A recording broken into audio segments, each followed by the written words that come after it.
Bonjour à tous. On arrive maintenant au moment le plus utile pour le bac. Transformer le cours sur les nouveaux espaces de conquête en sujets possibles. C'est souvent là que se fait la différence. Beaucoup d'élèves connaissent des éléments. Spoutnik, Apollo 11, le New Space, la ZEE, les détroits, la Chine, les câbles sous-marins, les débris orbitaux. Mais le jour du bac, il ne suffit pas de reconnaître ces exemples. Il faut les organiser dans une réponse. L'objectif de cet épisode est donc de passer du savoir à la stratégie. On va partir de la tension centrale du thème, puis construire des plans possibles, des exemples réutilisables et des formulations efficaces. Le but n'est pas d'apprendre des plans par cœur. Le but est de comprendre comment raisonner. La tension principale du thème est simple. L'espace, les mers et les océans sont présentés comme des espaces ouverts, parfois communs, mais ils sont dominés par les acteurs les plus puissants. Ils appellent la coopération, mais ils nourrissent la rivalité. Ils sont difficiles à maîtriser, mais indispensables à la puissance. Cette tension peut servir pour presque tous les sujets. Premier sujet possible, les nouveaux espaces de conquête sont-ils avant tout des espaces de rivalité? Le piège serait de répondre seulement oui. Bien sûr, les rivalités sont nombreuses. Rivalité pour les routes maritimes, pour les ressources, pour les ZEE, pour les îles, pour les orbites, pour les satellites, pour les technologies, pour les données et pour les infrastructures. Mais l'expression avant tout invite à discuter. Tu dois donc montrer les rivalités, puis expliquer qu'elles n'effacent pas les formes de coopération. Un plan possible serait le suivant. D'abord, montrer que les nouveaux espaces de conquête sont des instruments d'affirmation de puissance, donc des lieux de rivalité. Ensuite, expliquer que ces rivalités sont renforcées par les ressources, les flux, les technologies et les enjeux militaires. Enfin, nuancer en montrant que la fragilité et la dimension commune de ces espaces imposent que des coopérations. Ce plan est efficace parce qu'il ne se contente pas d'opposer rivalité et coopération. Il montre que les deux logiques coexistent. Dans ce sujet, tu peux mobiliser plusieurs exemples. Pour les océans, pense aux détroits, à la mer de Chine méridionale, aux ZEU, aux ressources halieutiques ou énergétiques, aux câbles sous-marins. Pour l'espace, pense à la guerre froide, au New Space, aux satellites militaires, aux débris spatiaux, aux projets lunaires. Pour la coopération, pense aux droits de la mer, au traité de l'espace de 1967, à la Station spatiale internationale, aux mécanismes de surveillance des débris ou aux accords de protection de la biodiversité marine. Deuxième sujet possible. La conquête de l'espace est-elle un instrument de puissance? Ici, le mot important est instrument. Il ne s'agit pas seulement de raconter l'histoire de la conquête spatiale, il faut montrer à quoi elle sert.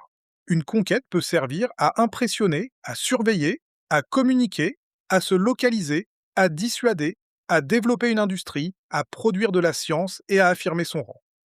Un bon plan peut commencer par la dimension symbolique et politique. Pendant la guerre froide, Spoutnik, Yuri Gagarin et Apollo 11 montrent que l'espace est une vitrine de puissance. L'URSS et les États-Unis ne cherchent pas seulement à faire de la science, ils cherchent à prouver la supériorité de leur système. Ensuite, tu peux montrer que l'espace devient un outil économique et militaire. Les satellites de télécommunication, d'observation, de navigation et de renseignement soutiennent les sociétés et les armées. Enfin, tu peux nuancer en montrant que l'espace impose aussi des coopérations et des régulations, parce que les orbites sont encombrées, les débris dangereux et les usages interdépendants. Dans ce sujet, n'oublie pas le New Space. Les entreprises privées transforment l'accès à l'espace, en particulier avec les lanceurs réutilisables, les constellations de satellites et les services commerciaux. Mais il ne faut pas dire que les États disparaissent. Les États financent, autorisent, commandent, régulent et utilisent les services spatiaux. Le New Space ne remplace pas la puissance étatique, il la recompose. Troisième sujet possible, les mers et les océans sont-ils des espaces de puissance? Ici, il faut éviter de réduire les océans au commerce. La puissance maritime est économique, militaire, juridique, numérique et environnementale. Elle repose sur les ports, les routes, les flottes, les bases, les câbles, les ressources, les ZEE et la capacité à participer à la gouvernance des mers. Un plan possible serait de montrer d'abord que les océans structurent la puissance économique, car ils portent l'essentiel des échanges de marchandises et concentrent des infrastructures logistiques majeures.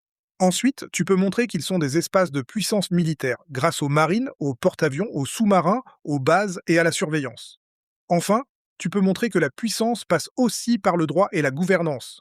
Contrôler une ZEE, défendre la liberté de navigation, négocier des accords ou protéger la biodiversité, c'est aussi peser sur l'ordre maritime. Pour ce sujet, les exemples sont nombreux. Le détroit de Malacca montre la dépendance des économies au point de passage. Le détroit d'Ormuz montre le lien entre mer et énergie. Le canal de Suez montre la fragilité des chaînes d'approvisionnement.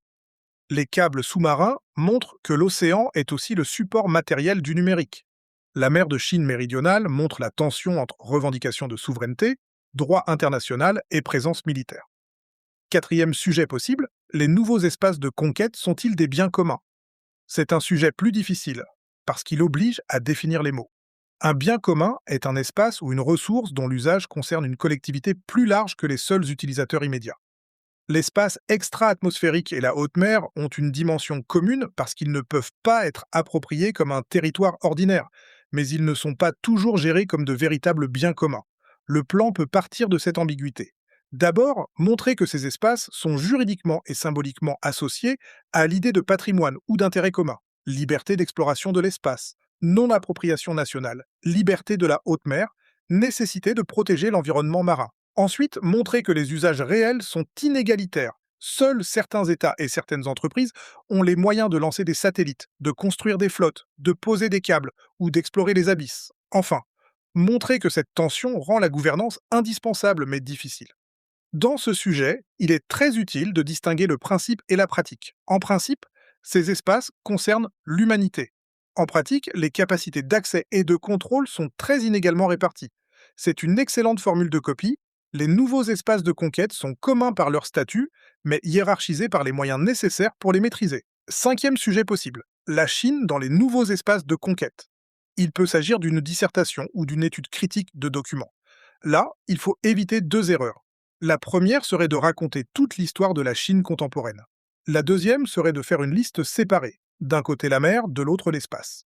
Le sujet exige de montrer une logique de puissance globale.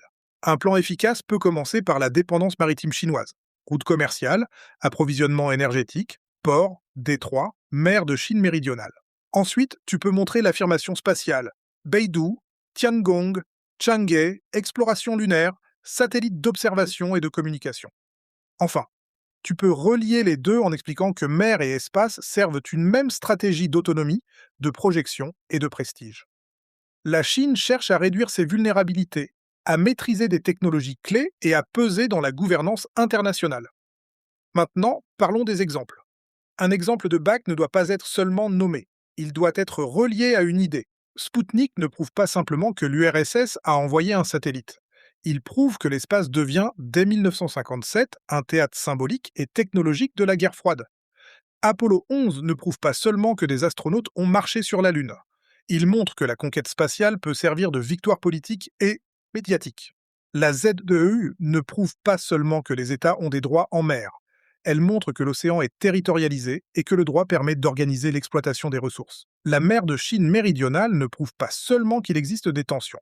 Elle montre l'opposition entre revendications nationales, liberté de navigation, droit de la mer et rapport de force.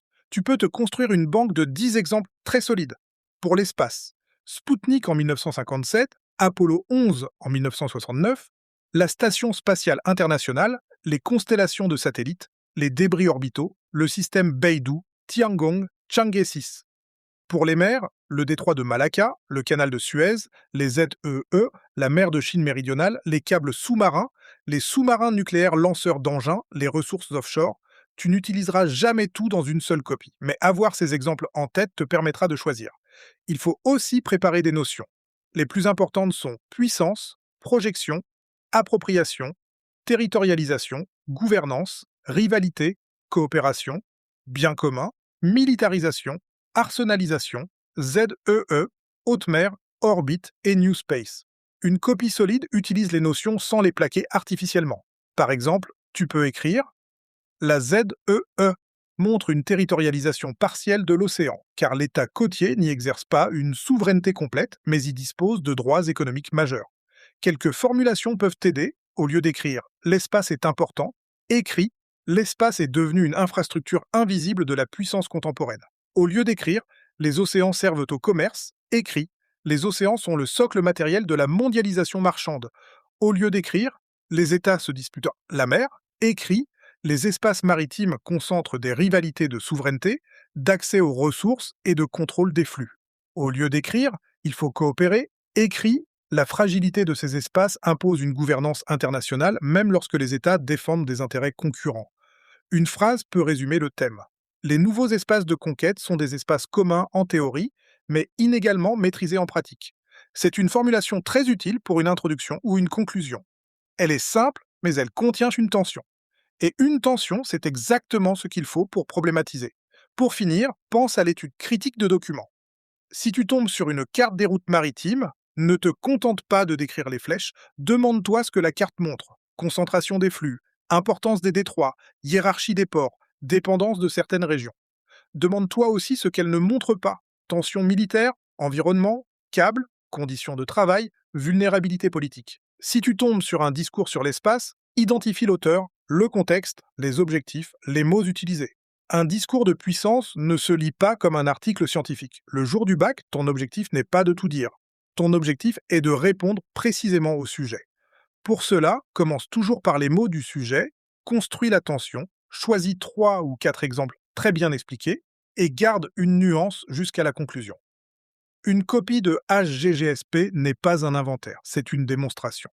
On peut résumer l'épisode ainsi: pour réussir le thème des nouveaux espaces de conquête, tu dois maîtriser la tension entre rivalité et coopération, connaître quelques exemples forts et savoir les relier à des notions. L'espace, les mers et les océans ne sont pas seulement des lieux à explorer, ce sont des espaces où se fabrique la puissance.